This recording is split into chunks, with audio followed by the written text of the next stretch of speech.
Please note at this time all audience members are in listen-only mode to minimize background noise. There will be Q&A during this call. If you would like to ask a question, please press pound 2 on your telephone keypad to be placed in the question queue. I would now like to formally begin today's call and introduce Karine Johnson, the White House Press Secretary. Please go ahead. My name is Karine Jean-Pierre, but thank you so much for the intro. I just want to say one thing at the top really quickly is this to thank the team here for putting this, my team here for putting this together. As you all know, technology can be a little glitchy, so I appreciate the team for turning this around. And with that, I just also want to say, please be patient with us. We are going to try to make this the White House press briefing as smooth as possible. So really appreciate all of your patience. I have a couple of updates on the president's week ahead. So tomorrow, President Biden will host congressional leaders from the Senate and the House, along with key committee leaders and ranking members at the White House to discuss the critical importance of his national security supplemental request. So we will certainly have more to say about that meeting tomorrow, so please stay tuned. And this Thursday, the president will travel to Raleigh-Durham area of North Carolina, known as the Research Triangle, to discuss how his Bidenomics and Investing in America agenda are repairing and rebuilding infrastructure, lowering costs for families, supporting a small business boom, and creating good-paying jobs. Under the Biden administration, companies have announced $31 billion in private sector clean energy and manufacturing investments in North Carolina alone.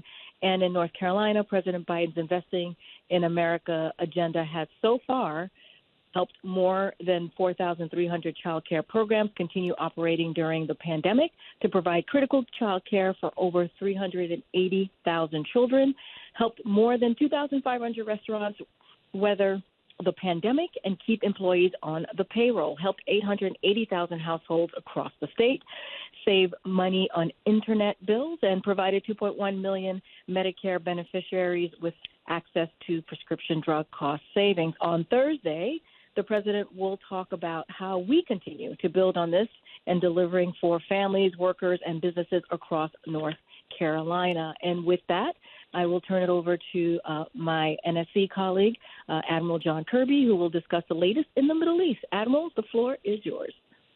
Thank you, Karine. Lots to go over here since the last time we all talked. I just wanted a couple of things. First on the schedule to talk to you. The president spoke today with Chancellor Scholz of Germany as part of our close coordination, of course, with Germany on a range of important issues, and that includes, of course, supporting Ukraine and the importance of that support ongoing. Now, you may know that Jake Sullivan, our national security advisor, is in Davos today. He delivered a public address, and he's had the chance to meet with some foreign leaders. Both he and Secretary Blinken met together with President Zelensky, again, to keep talking about the importance of continued global assistance for Ukraine. But individually, Jake had a chance to meet with the Prime Minister of Qatar about our urgent efforts to release the remaining hostages that Hamas is holding, as well as meeting separately with the Prime Minister of Iraq and the Prime Minister of Iraq's Kurdistan region. We'll, of course, have more readouts available on those meetings shortly. On the Middle East specifically, as you know, we're now over 100 days since those terrorist attacks on the 7th of October.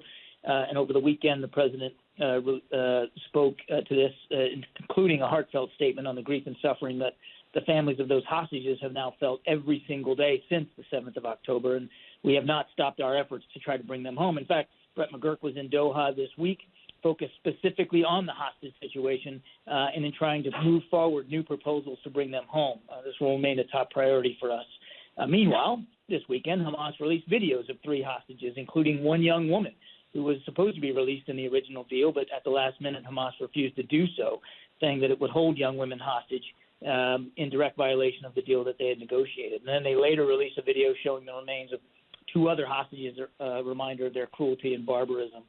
Now, on the military front, I would just like to point you, if you haven't seen it, to important statements from Israel's defense minister yesterday, that Israel will now shift to has now shifted to a low-intensity phase in North Gaza, and it will soon do so in southern Gaza as well. They announced the withdrawal of a division, an army division from Gaza, as part of this shift to lower-intensity ops. And as they undergo this transition, we are preparing to increase the humanitarian assistance into those people who need it, as well as to help set the conditions for the population to return to North Gaza, where the UN hopes to be able to conduct assessment missions over the coming weeks. So we're making these preparations because we believe that these lower intensity operations inside Gaza should be able to not only allow for a reduction in civilian casualties, but a more reliable distribution of aid over the coming period. As a matter of fact, our envoy David Satterfield and our ambassador Jack Lew are meeting today with Israeli senior leadership and senior military commanders at their southern command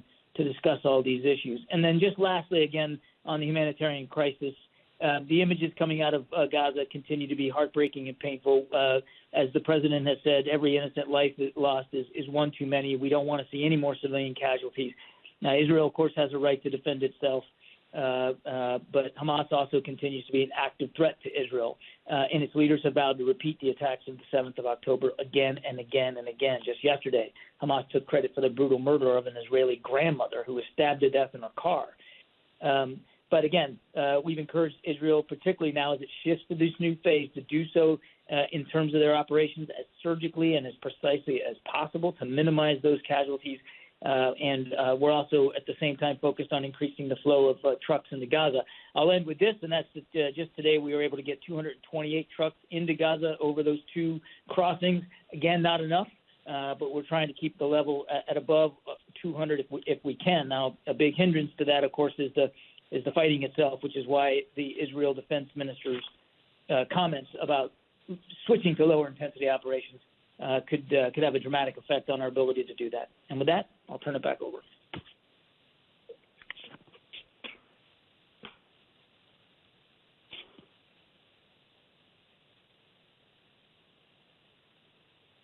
Host, I think we're ready to go to questions. All right, as a reminder, if you would like to ask a question, please press #2 on your phone to be placed in the question queue. You will hear a notification when your line is unmuted. Please then state your name and question. If your question is answered before your turn, pressing a #2 a second time will take you out of the queue. Moving on to our first question. Caller, please go ahead. Hey guys, it's Justin from Bloomberg.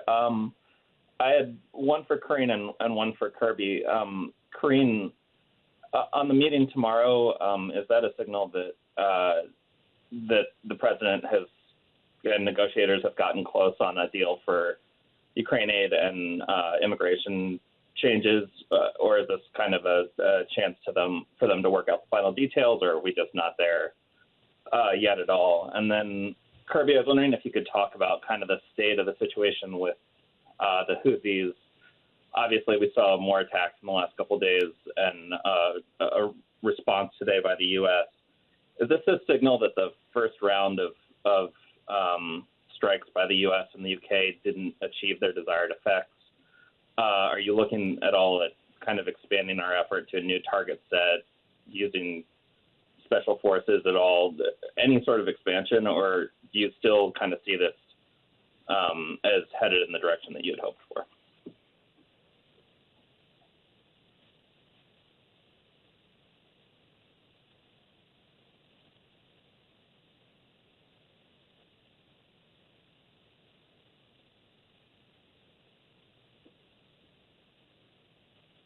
Hey, Kirby, you want to take that question? Your question? Yeah, sure. I just wanted to defer to you since the first one with you, but I'm happy to do that. No, I appreciate it. And Justin, we're just going to let Kirby go, and then I'll answer that question once Kirby's done with the Middle East pieces. Thanks. Sure. Okay. So look, Justin, you're right. We have seen some additional lower scale retaliatory strikes by the Houthis in the last few days, much smaller than what we had seen before, and none of them effective. And I would tell you, we fully anticipated when we launched that salvo on Friday night that the Houthis would probably conduct some retaliatory strikes. So I think it's too soon to call this some sort of a trend that would lead us to believe that we didn't have a good effect with those strikes. We believe that we did have a good effect with those strikes in terms of disrupting and degrading their capability to conduct military offensive operations. As for what the next turn is here, I won't get ahead of potential military operations one way or the other. As you saw today, we took additional strikes, knocking out 4 ballistic missiles that we believe were prepped and ready to be launched from Yemen. Took them out before they could do that. So we have said before, we'll say it again, we stand ready to defend our interests, our sailors, our ships, and that of merchant shipping as required. We're not looking for a war. We're not looking to expand this. Houthis have a choice to make, and they still have time to make the right choice, which is to stop these reckless attacks.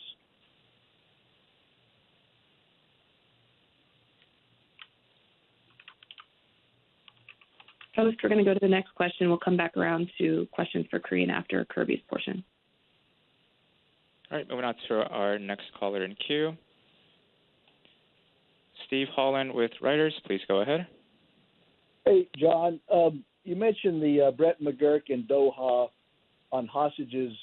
Could you give us any details of that? Is he seeking a pause in the fighting in exchange for hostages? How close are they to a deal? What's going to happen? And you mentioned that the Israelis have shifted to a low phase in northern Gaza.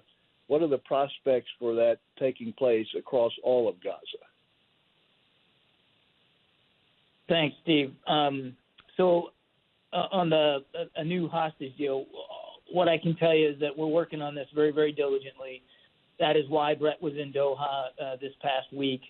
I don't want to get ahead of where we are, but we are having, I would say, very serious and intensive discussions in Qatar about the possibility for another deal. Obviously, I want to be careful. I don't say too much publicly here as we have these talks, but we're hopeful that it can bear fruit and bear fruit soon, because there's still, over about 140 hostages still being held.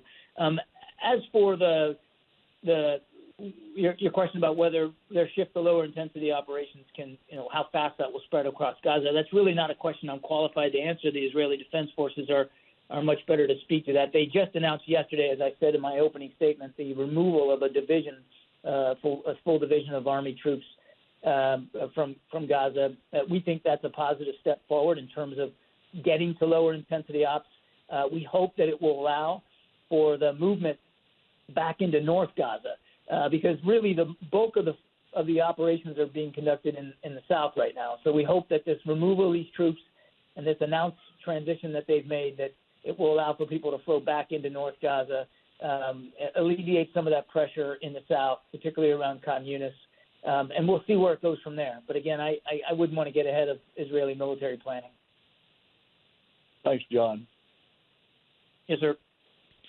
All right, moving on to our next question in queue.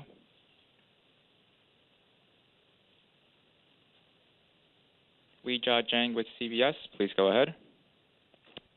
Hi there. Thank you guys for doing this, and thank you, Kirby. I have a question about the continued attacks in the Red Sea. So you said today that you've seen that they are smaller in scale.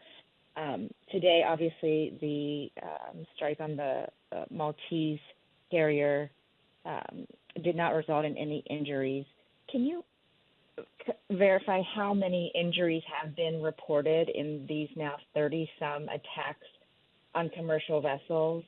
And if it's none, can you help me understand, if these are missiles, how there haven't been more injuries? I imagine the crew sizes are small, but when I hear missile strikes, I expect there to be more injuries. So if you could just help me process that. What I'll do is I'll take your question and see if we can get a better answer, maybe from Central Command. I don't have a list of casualties from these merchant ships. That's not the kind of thing. I don't think we're centrally tracking that, but don't take that to the bank. Let me talk to CENTCOM and see if they've got some sort of figures for you.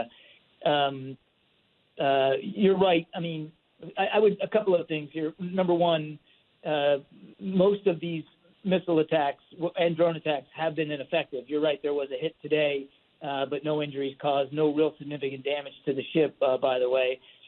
Most of the attacks are knocked out of the sky before they can get to the targets. And a good many of these missile and drone attacks have simply missed, particularly the ballistic missiles. just fallen harmlessly into the water without hitting a ship.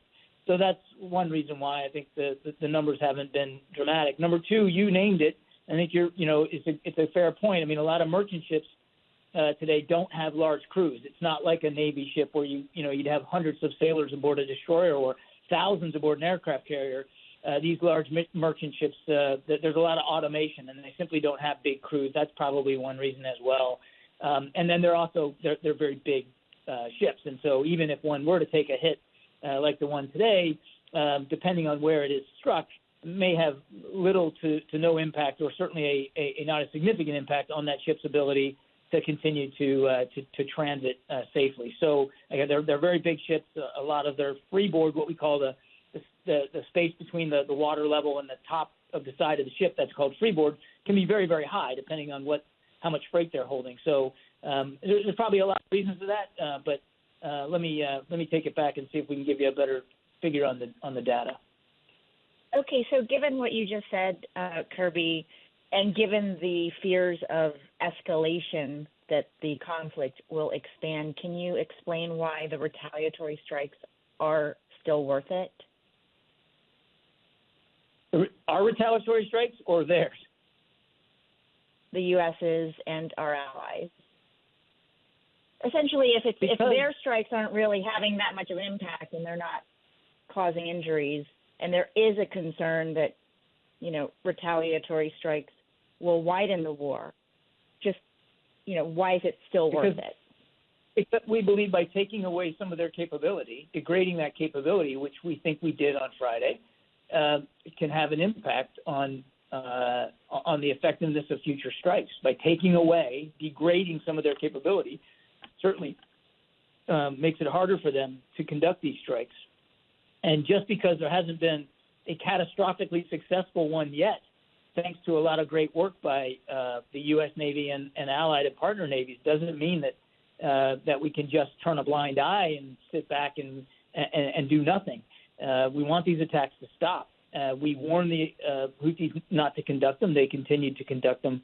So we took action on Friday night to more significantly degrade their capability to do that.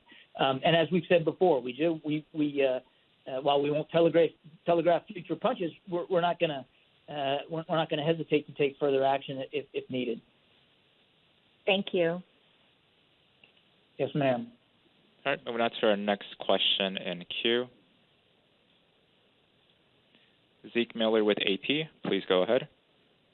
Thanks for doing this. On Friday, the president said that he believed the Houthis were a terrorist organization. I was wondering, John, if you give us an update on if there will be an FTO redesignation. And then separately, do you have anything on these reported Iranian strikes inside Pakistan?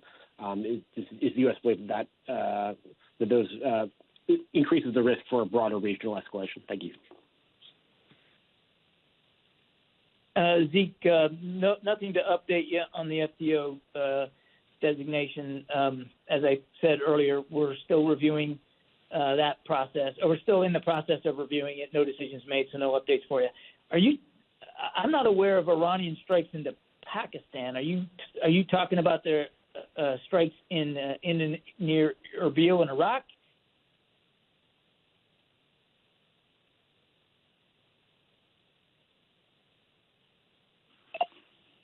Sorry, there's a report that Iran says that it has launched attacks today into what it calls militant bases in Pakistan.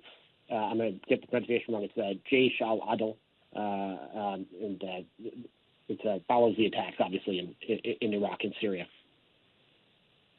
Okay, gotcha. Let me get back to you on that one, Zeke. I was not tracking strikes into Pakistan today. But we owe you an answer. We'll get back to you. All right, moving on to our next question in queue. Anita Powell with Voice of America, please go ahead. Thank you so much, John. I hope you're keeping warm today. I have two Red Sea questions. First of all, on this deal between Ethiopia and the breakaway Somali province of Somaliland. Does the White House see this as a threat to U.S. national security, especially in light of recent troubles in the Red Sea? And what can or will Washington do to calm the situation? And then just going back to something you said about the Houthis, how we're not looking to expand this conflict, how do you square that with the mission of degrading their capabilities? I mean, how is that not expanding this conflict? So on the second question, I mean, it's a very simple equation. By removing military capability from the Houthis, we are making it harder for them to conduct these attacks. These attacks have been escalatory. These attacks have been dangerous. These attacks have affected merchant shipping in the Red Sea, one of the most important international waterways around the world. So the very act of taking these strikes, knocking out their capability, in some cases before they could use it, that is by definition taking the tensions down. You're taking the ability for them to conduct these attacks off the table. Again, we reserve the right to continue to do that as appropriate to prevent them from causing more mayhem and more danger to merchant ships and merchant sailors. On Ethiopia and Somaliland, we're certainly troubled now by what's reportedly included in a memorandum of understanding between Ethiopia and Somaliland. As we've said many, many times, we support Somalia's sovereignty, their territorial integrity, and it's got to be respected. So we're engaging with partners in the region. We certainly welcome efforts by the African Union and the Intergovernmental Authority on Development, otherwise known as IGAD, to help lessen the tensions.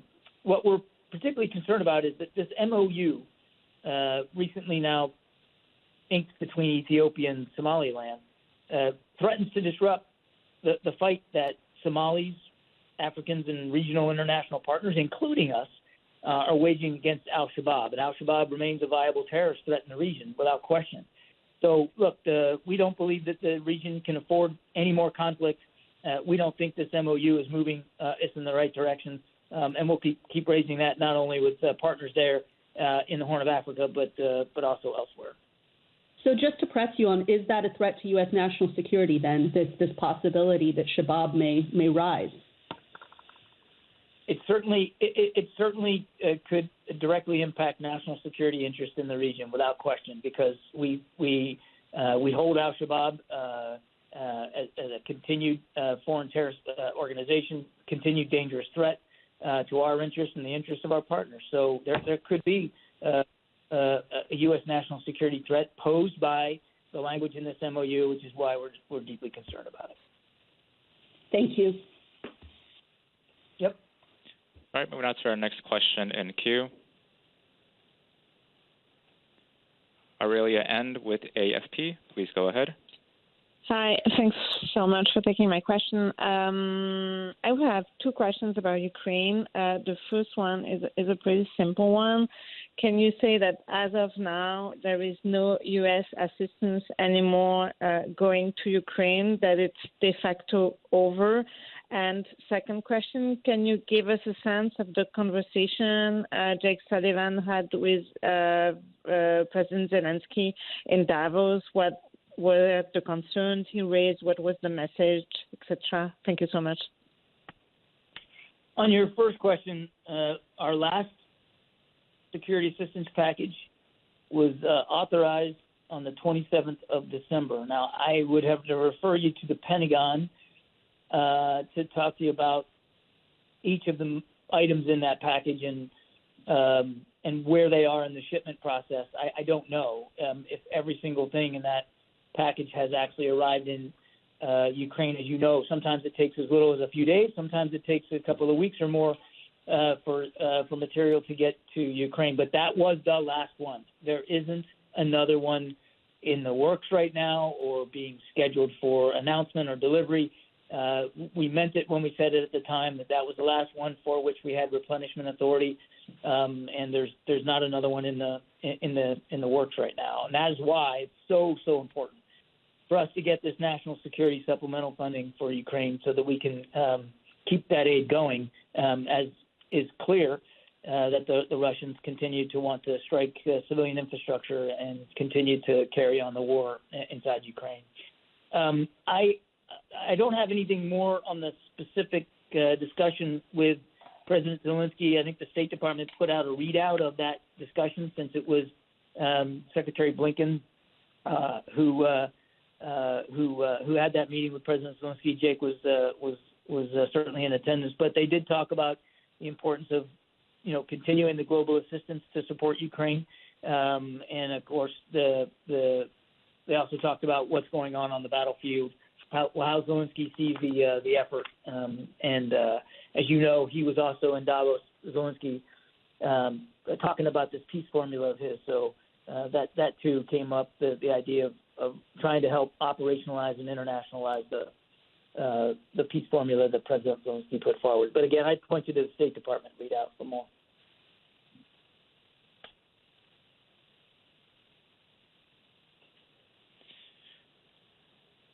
All right, moving on to our next question in queue.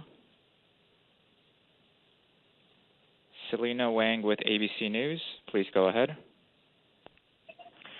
Thank you, Admiral. Just going back to the question on the strikes, has the battle damage assessment of the first airstrikes been completed when it comes to the strikes last week against the Houthis? Just how much has the U.S. degraded the military capabilities, and what does it say about the degradation given that the retaliatory attacks on the Houthis have continued? Does it show that it only made a small dent in capacity? I'd refer you to the Pentagon to speak to the battle damage assessment. Selena, they're really the right ones to go to for that. And I don't know the final status of that. As I said earlier, even before we conducted these strikes, we had every expectation that the Houthis would still maintain some capability and would probably retaliate in some form or fashion. The strikes were designed to degrade and disrupt their military activity, their ability to store, launch, and to guide these missiles to their targets, as well as the drones that they have launched against these targets. We believe that we had good effect, but the specifics of the BDA, battle damage assessment, is really something for the Pentagon to speak to. But at no time, even that night, did we say that all of the Houthis' offensive capability were going to be eliminated by those strikes. Again, the Houthis have a choice to make. We know they still have some capability. They have a choice to make about what they do with that capability. If they choose to keep conducting these attacks, we will continue to defend against them and counter them as appropriate, even as we did today, hitting 4 ballistic missiles on launchers before they could be sent on their way. Just to follow up on that, as the retaliation continues from the Houthis, just how far is the U.S. willing to go? And on a secondary topic, is there any update on the search for the U.S. Navy SEALs? Well, again, with the caveat that I'm not going to telegraph punches or speak about potential military operations, I would point you to that last sentence in the President's statement Friday night. We will not hesitate to take further action to defend ourselves, our interests, those of our allies and partners, certainly not our ships and our sailors. So as we've proven again today, we will not hesitate to take action as appropriate. Again, the Houthis have a choice here to make, and the right choice is to stop these attacks. I don't have an update for you on the search efforts for those 2 Navy sailors that are in the water. As I understand it this morning, and I did check in with the Pentagon on this, that search is ongoing, but what that looks like, how much longer, I really, that's a question better put to the Defense Department. Our thoughts and prayers are with those 2 sailors and their families who are waiting anxiously for word, and obviously we'll monitor as closely as we can.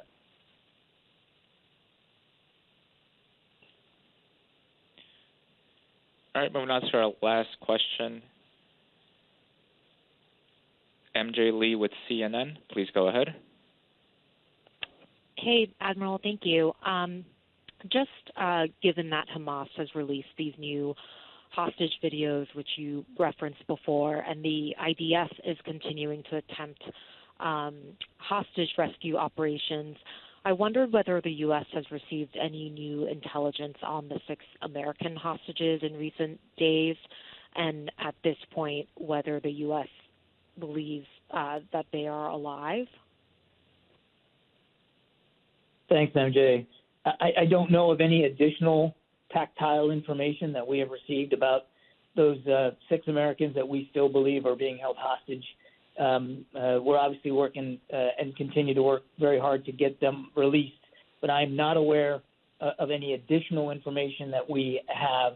And I think you can understand that even if I did have additional context to provide, we'd obviously be very careful about what we shared publicly as we're trying to get those folks home to their families. I just your question does give me a good punctuation point before I sign off today, and that's that just as I mentioned at the top, with Brett being in the region just last week in Doha, we continue to work this very, very hard. I know it doesn't always rise to the level of the headlines of the day, and we don't talk about it a lot, nor should we. But I don't want to leave anybody with the impression that we aren't working this very, very hard to try to get those folks home with their families, all of them, all the hostages, but with a particular keen focus for us on those half a dozen Americans that we believe are still being held. Thanks. Sorry, before you go, can I just ask one more follow-up? I know you've gotten a couple of questions about the situation in the Red Sea, but I wondered whether the administration at this point would still sort of characterize the phase that we are in now as the administration wanting to contain the conflict in the region, or rather would you say that the conflict in the region has now officially widened? I mean, given that there have now been additional U.S. strikes, additional Houthi attacks, so this does seem like now a prolonged conflict. Well, let's. I mean, I think it's important to categorize what's happening here. First of all, the strikes that we took Friday, no matter what the Houthis might say, has nothing to do with the fight in Gaza. It has to do with defending shipping in the Red Sea. No matter what the Houthis say, they're not going after ships that are tied to Israel. They hit the other day. They hit a ship carrying Russian oil. It was Panamanian flag. Nothing to do with Israel. So I think we need to not buy into the Houthi propaganda. That's one.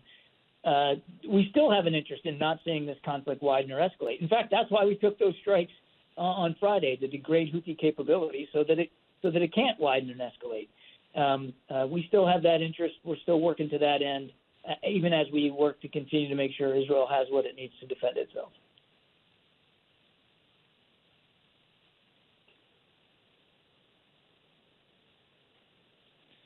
All right, I'd like to hand this back over to Karine, but before I do, if you would like to ask a question, please press #2 to be placed in the question queue.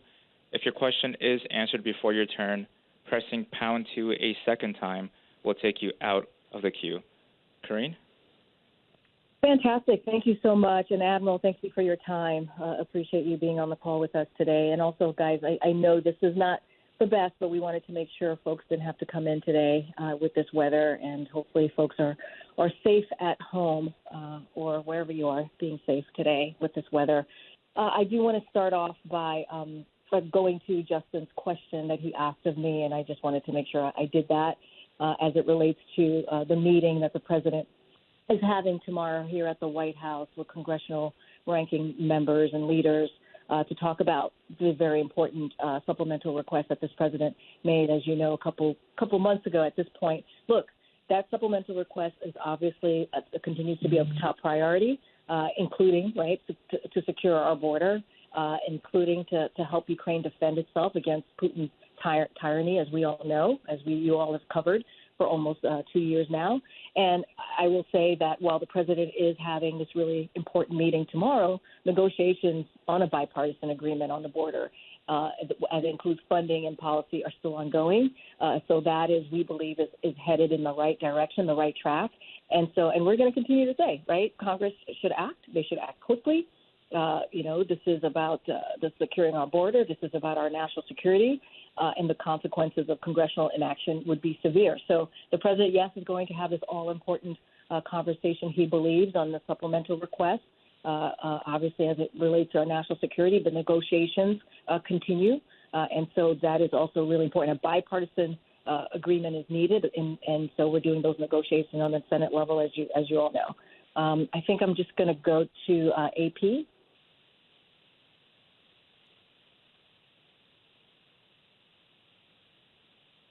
I don't know if that's Zeke or somebody else. Thanks, Karine. It's Zeke. I was hoping you just called the meeting tomorrow an all-important meeting. I'm hoping you could speak to why tomorrow. It's January 16th. Why hasn't the president asked the congressional leaders and the committee leaders over to the White House sooner? Secondly, is the meeting focused on negotiations, to piggyback off of Justin's question, or is it about the stakes? Should this funding not be approved? Will it be a classified meeting, or will it be, in the sit room, or will it be in the Oval? Any color you can offer. And then on a different topic entirely, I was hoping you could address the situation in Texas over the weekend. Right now, do you believe, or does the federal government control the southern border, or is the state of Texas? Okay, both very, very good questions. Look, as it relates to what the meeting is going to look like, where it's going to be, we're going to have more information about the meeting tomorrow, later today, so just stay tuned. Don't have the specifics on that. And look, as I said at the top, this is going to be about discussing critical importance of the President's national security supplemental request. So it is going to be about the supplemental request. And I'll just say this. Look, I've said a couple times at the briefing room and to all of you how the President's team, obviously the Office of Leg Affairs, and other members of his White House team have been in direct contact and regular communications with members of Congress and their staff. And the President has had conversations with congressional members. As you know, we don't read out every call or every meeting that he has. He's had a very long-standing relationship with many members on the Hill as VP, as Senator, obviously. So, yes, he's had conversations with them. I think he wanted to bring folks together because, when we talk about the supplemental, their urgency requests, the national security requests are urgent, and so the President wanted to bring everybody together to have that conversation. But negotiations are still happening. The border security negotiations are still happening, and the President certainly has entrusted his team to have those conversations, as he's done many, many times before. So we'll certainly have more to share about tomorrow, about what that's going to look like. Look, as it relates to Texas, let me just say a couple of things at the top, because I think it's important, and you all have heard me say this about what Governor Abbott continues to do, all of his, what he's doing at the border, his policies, how he's getting involved. It's extreme, right? It's extreme political stunts. And I've said this over and over again. We have said this. It demonizes and dehumanizes people. But it also makes the job of the Border Patrol harder. And it also is, it's more dangerous. That's what we're seeing. And there's been multiple actions that this governor has taken, right? Blocking Border Patrol from accessing the border, that's a problem. When he's blocking them and putting Texas officials, then he's taking away the duties of what the Border Patrol are supposed to do. And so it is a problem.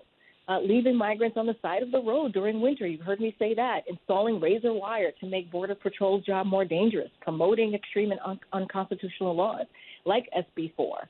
So he continues to prove that he's not interested. He's not really interested in solutions, only seeking to politicize the border. So, to answer your question, Zeke, look, right now, the Texas officials are preventing Border Patrol agents from doing their job in that particular area by the border. So that is a problem. That is a problem.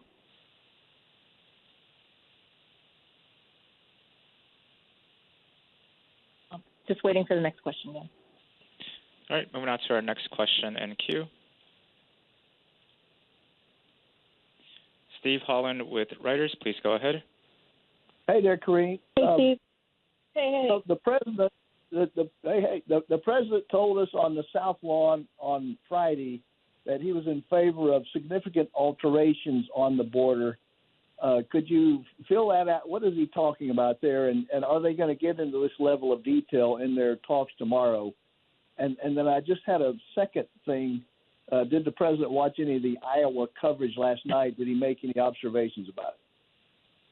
All right, so a couple of things. I'll start with your first question first. Look, the president has said, and we've been saying, that we need a bipartisan agreement, right? We need a bipartisan agreement to deal with what's happening at the border. There's been detailed, specific conversation happening in the Senate with both Republicans and Democrats for the past several weeks through the holiday, obviously, and that continues. We think they're going in the right direction, and those conversations are focused on funding and also on policy.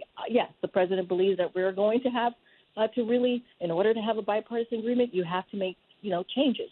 I'm not going to get into what those changes are, how severe or specific or however we want to describe it are at this time. But those conversations are happening. We believe it's going well, and we want to see a bipartisan agreement. Look, we understand, the president understands that this what we see at the border, the immigration system more broadly, has been broken for decades. That's why he took it very seriously on day one with the legislation that he put forward.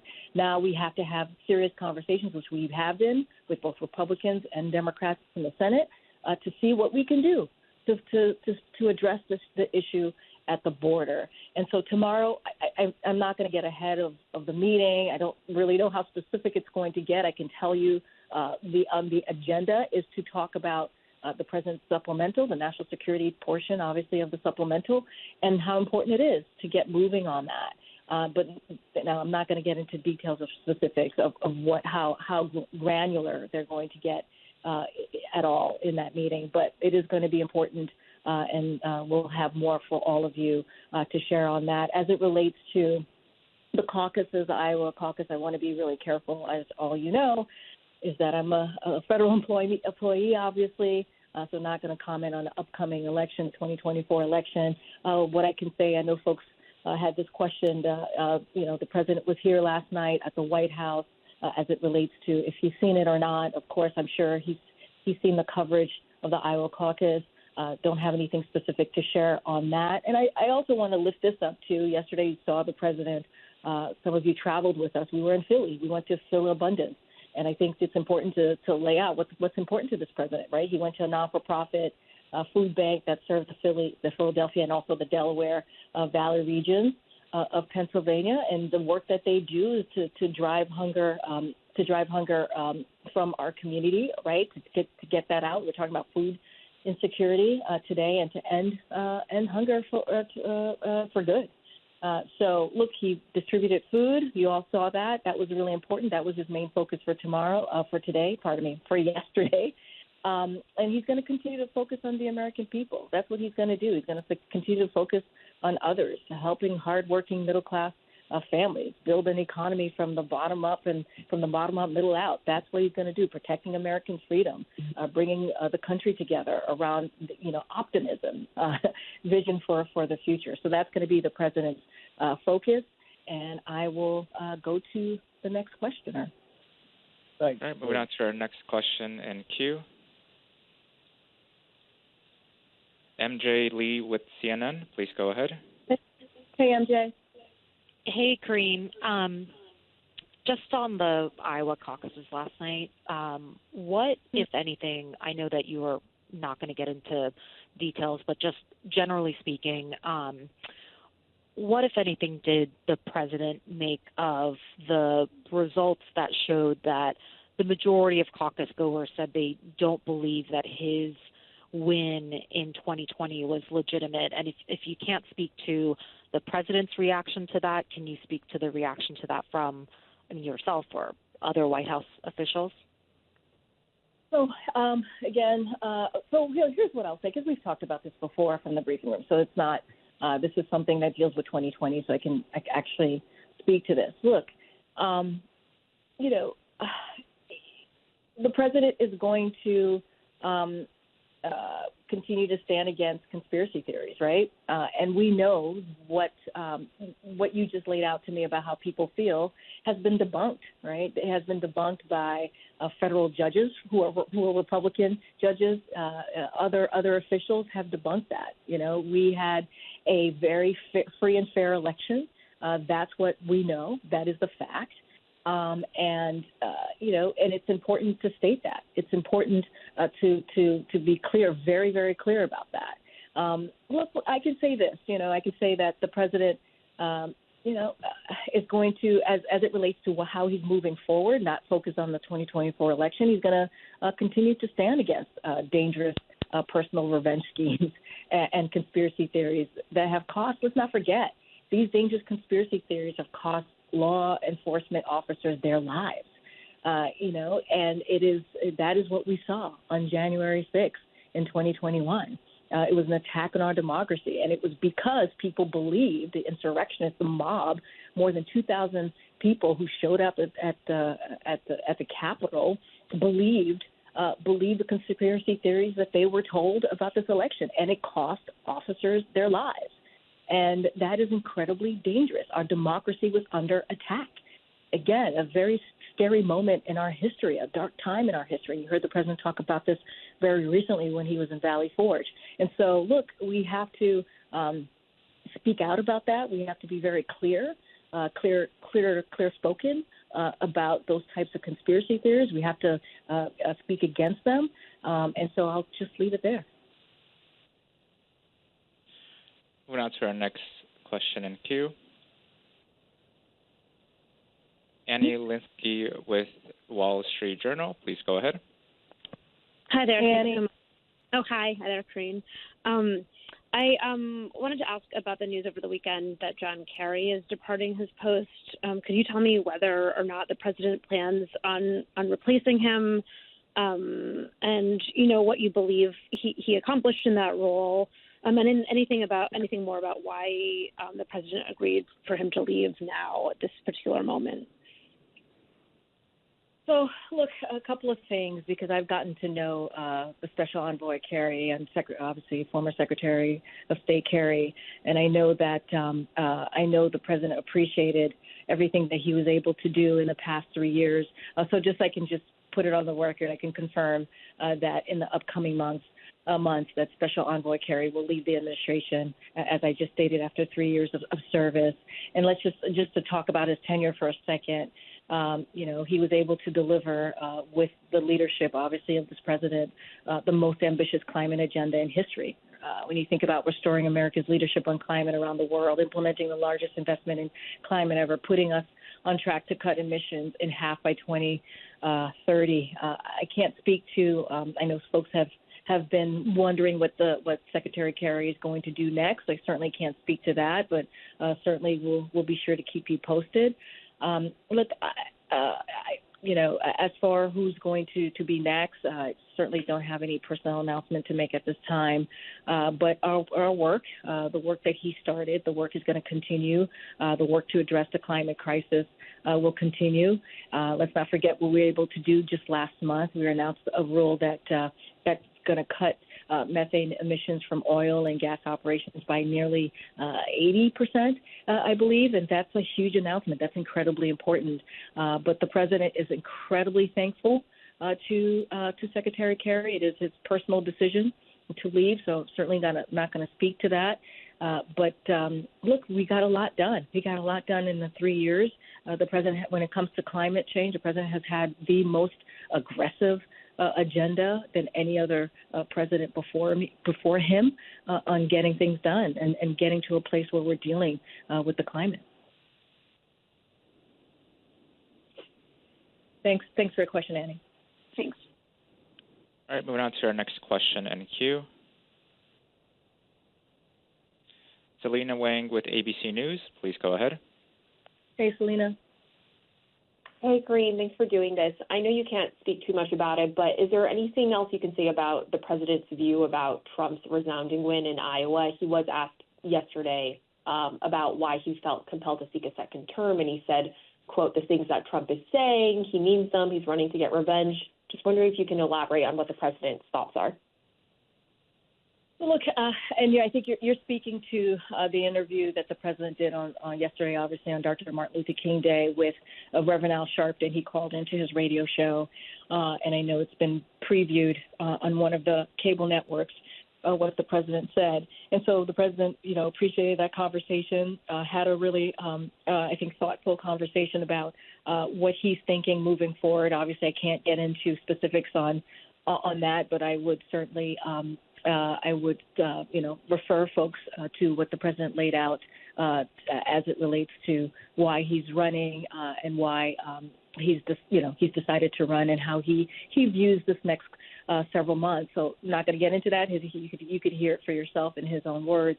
But look, I'll say this, and I kind of said this before, right, which is what the president's going to stand against. It's going to stand against dangerous personal revenge schemes, right? The president's going to stand against conspiracy theories, right? The president is going to continue to fight for the freedoms of Americans across this country. We see what they're trying to do, what Republican elected officials are trying to do as it relates to abortion bans and how dangerous that is to women and their health. And the president, in the meantime, the president's going to continue to lead with obviously with leadership and putting American people first and bring people together in a way that benefits everyone. That is what the president's going to continue to do, and not putting yourself first. Putting yourself above everyone else, or fomenting hate, or selling out working people to rich special interests, or taking away freedoms, as I just laid out. That's not what the president's going to do. He's going to be completely the opposite of that, as he's been doing for the last almost 3 years, and that's the president's goal.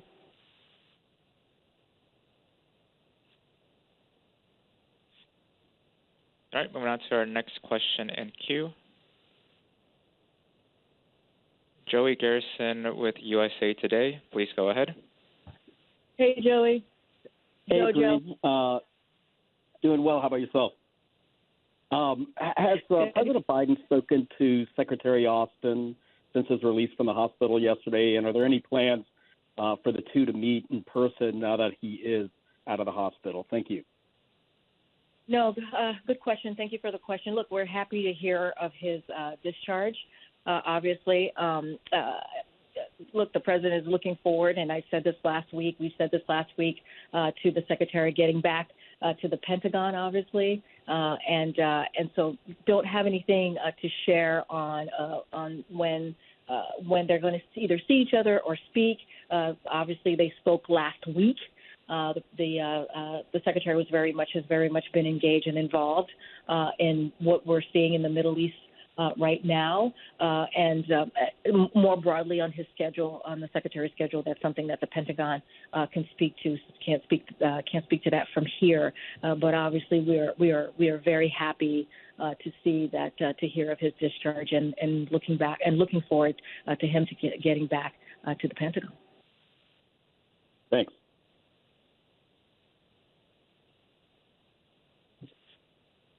All right, moving on to our next question in queue. Tommy Christopher with Meditate, please go ahead. Yeah, hey, Karine, it's Tommy. How you doing? Hey, Tommy, good to hear your voice. How are you? Good, good. By the way, I know you know this, but it's Mediate. We get that a lot, though, Meditate. Good to talk to you, and good to be staying warm, too. So I was wondering if you could tell me what you make of how much former President Trump leaned into this lie that January 6th was justified while he was campaigning in Iowa and, demanding the release of the quote-unquote hostages. And what would you say to right-wing media that sort of helped him in that?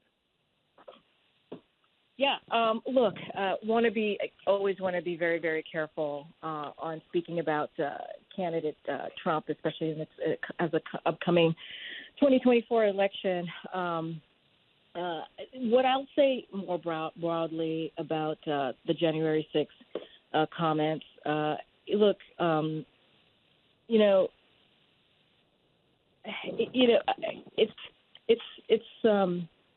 it's basically what the president said in Valley Forge, right? The president said this over and over again about January 6th and how dangerous it was, right? And how we had to watch, insurrection, essentially, 2,000 angry mobs because they believed what the former president said and thought that they can turn over an election. That's what they were doing. That's what they were doing at the Capitol on that day. And so I said this a couple of times. I've said that the president has been very clear. He's going to stand against these types of conspiracy theories. Let's not forget, officers died, right? Police officers died on that because of the injuries that they sustained on that day. They were attacked on that day by these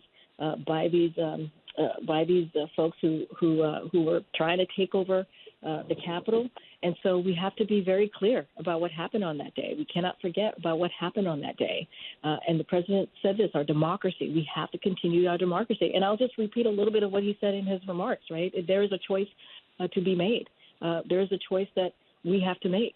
right? In our country, we have to make a choice, and that choice should be standing up for our democracy, which is what the president's going to continue to do. As far as this comment on hostages, want to be really careful there as well.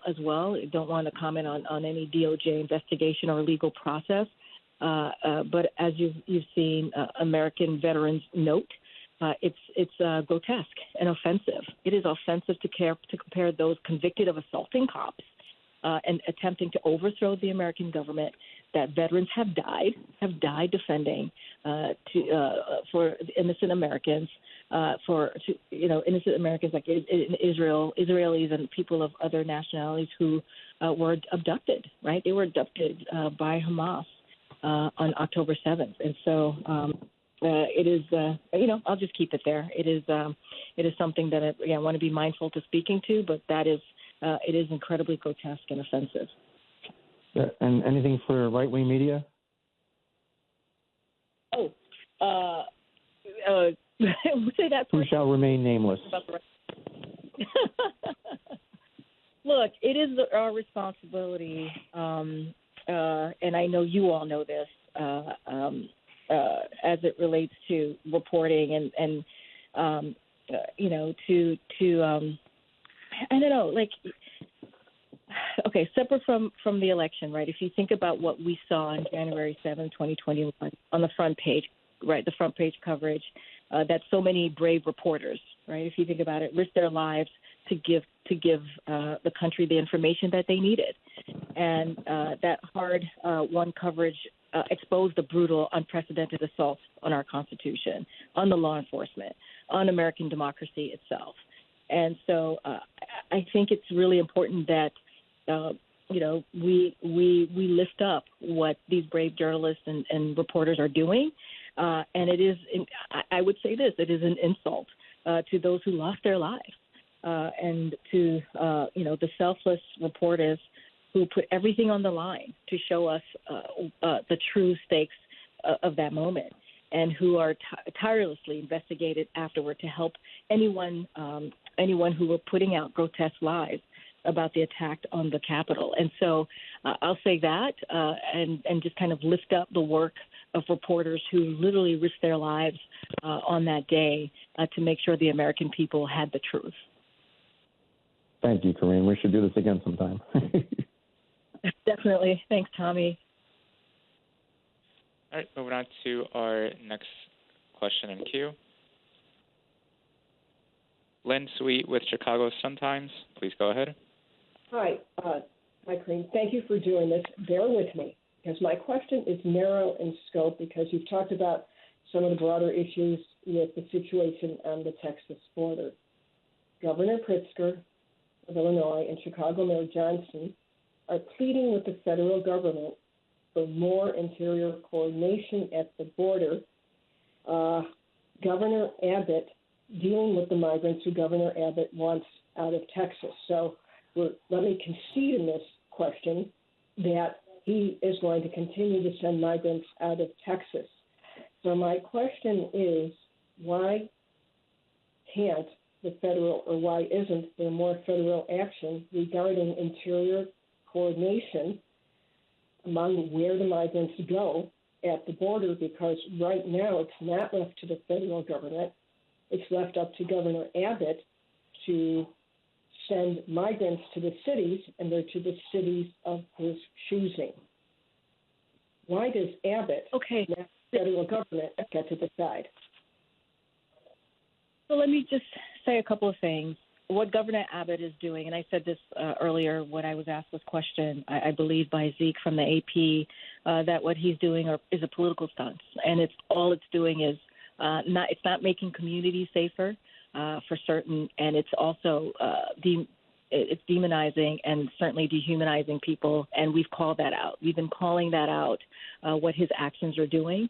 And as you know, I was asked earlier about unfortunately, the 3 migrants that died, that drowned recently.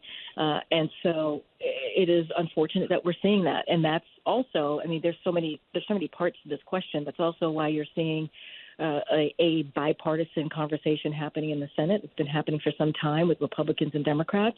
We think it's heading in the right direction. We believe we need a bipartisan agreement to deal with the policy components and also the funding components, obviously, of immigration that's been broken for some time, for decades now. So those are actions that the president has taken, obviously, with his team to get something done, to get border security, changes or deal, I should say, done. And so that's really important. As it relates to the cities, look, a couple of things that I can say there is last year in 2023, this administration, in collaboration with states and cities just across the country, what they were able to do is launch a one-stop shop clinics so that they can help eligible non-citizens get work permits and decompress the respective shelter systems, which is incredibly important, and that's what you all have been reporting. Some of you have been reporting around. And to date, these clinics have served more than 10,000 people. And in addition to that, our administration, the president's administration, was able to provide more than $1 billion in grant funding for jurisdictions who are hosting these migrants that are arriving. So obviously, we want to do more. We do want to do more, but it requires Congress to give us the additional funding, which is why we're having these conversations, which is why we're doing this bipartisan conversation as it relates certainly to the supplemental. That's why the president's going to certainly meet with congressional members tomorrow to continue those conversations. So we want to continue to collaborate with these cities and states, obviously, across the country, but we have to have Congress act as well. All right, moving on to our next question in queue. Weijia Jiang with CBS News. Please go ahead. Hey, Weijia. Thank you. Hi, Karine. Hi.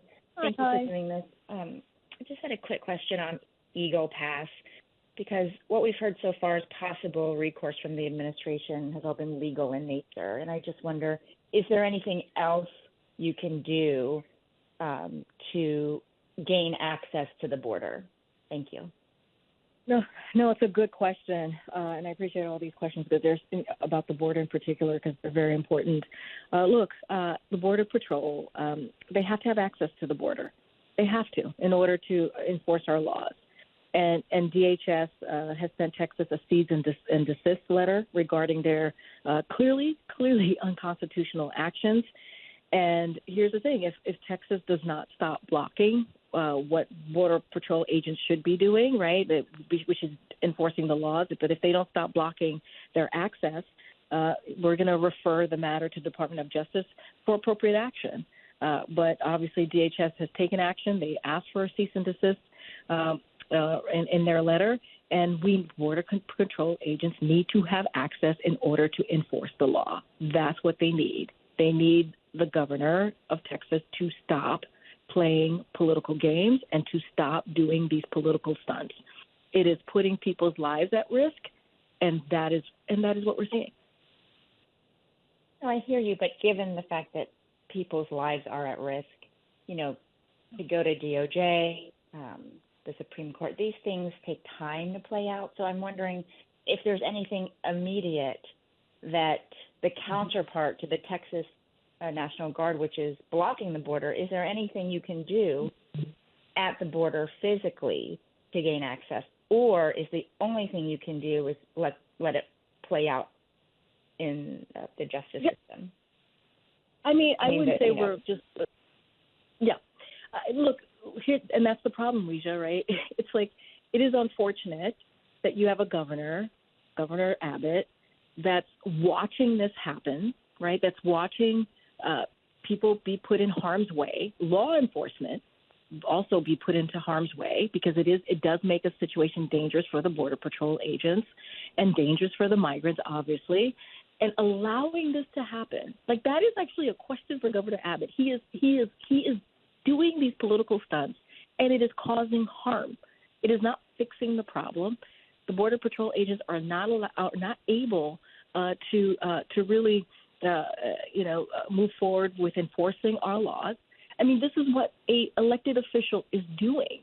And so, I get the question to us. We are going to take legal, we have taken legal action. That is the process. That's the way that we have to move forward. And we also have to call it out. That's when you all ask me questions about it, or you ask any members of the administration about this. We say very loud and clear, these are political stunts. They are dangerous. They dehumanize people. They demonize people. They put people's lives in danger. Not just the migrants, but also the border patrol agents. It's a problem, and so we have to continue to call it out. I mean, you guys are helpful in that way in calling this out, and so we're going to continue to do that. All right, moving on to our next question in queue, and this will be our last question.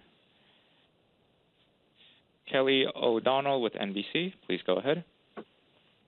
Oh, to be last. I have been waiting patiently, so I'm so glad to get to love this interview process. Yes. So many questions have been asked, so I'm just going to tick off couple of quick things. Can you give us a sense of your reaction and any White House changes in position or posture related to the swatting incident that happened on Monday, recognizing that there are a lot of ways in which you have response built into the campus here, but in the larger sense of how the White House could now be drawn into this new technique? And secondly, when Joey asked about Secretary Austin, and you referenced them speaking, a week or so ago, what's the typical cadence for the president and the SecDef to speak on the phone, given all the areas of their obvious, priorities on national security matters of late? Thanks so much. No, thank you so much, Kelly O. Two important questions. Look, as it relates to the swatting, I would have to refer you to Secret Service and D.C. Fire, which responded, as you know, to the incident. Can't say more from here. Look, the president and the secretary speak often, speak regularly. I don't have a regular cadence to speak to. Obviously, he's the Secretary of Defense, so that is they do speak regularly. I just don't have a particular, as I said, cadence to speak to on how regularly that happens.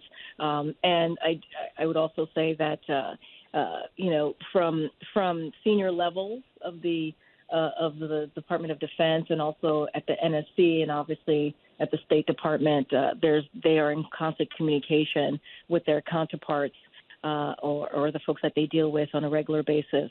And so as it relates to the president, they do speak regularly. I just don't have the specifics on how often. And briefly on the swatting, not the specifics of what happened yesterday, but could you speak to the larger issue that this technique of whether it's harassment or prank or whatever it might be that has popped up and has affected now the White House, but in addition, members of the judicial branch, other types of officials, do you have a broader sense of how this is now creating a risk or a danger in our society? Yeah, look, I think what you just stated is correct, right? It is creating a danger and a risk to our society. There are things that we're going to monitor. This is something, obviously, the Secret Service is going to monitor very closely as it relates to us specifically at the White House or this administration. And so I'm just going to be really mindful and leave it there. But how you stated the question is obviously a concern to us. All right, everybody. The briefing, we appreciate it. Oh, go ahead. Oh, I don't know what just happened. I think. If you guys can still hear me, thank you so much for your time, and we will see you all tomorrow in the briefing room. All right, be safe. Bye. Thank you to all of our speakers, and thank you all in the audience for joining us today. The call has concluded. You may disconnect.